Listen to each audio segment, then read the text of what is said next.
Lo primero yo creo que supone una alegría creo que para todo el grupo, creo que para la afición también tiene que ser una alegría, tanto también para los entrenadores, para los místers, para todo el mundo, porque al fin y al cabo vemos que de Lezama podemos salir o pueden salir jugadores válidos para la primera división y eso la verdad que tiene que crear una alegría en todo el mundo.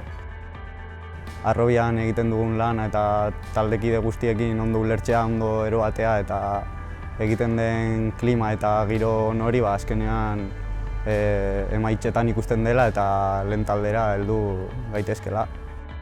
Mucha alegría, al final son dos compañeros con los que he jugado en categorías inferiores y luego estar con ellos en el primer equipo pues es algo muy bonito, ¿no?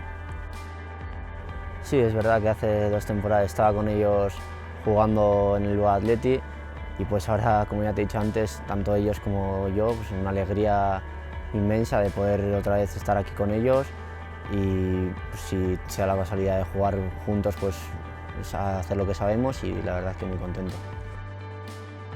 Oyer Zárraga destacaría su potencia, su habilidad a la hora de conducir el balón, su salida. Soyan sobre todo llama mucho la atención pues como la calidad que tiene, ¿no? La capacidad que tiene de girarse, de hacer controles, de superar a los rivales con mucha facilidad.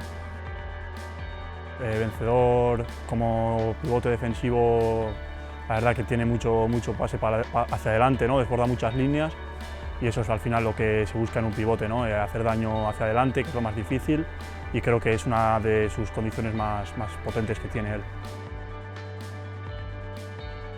Sí, está claro.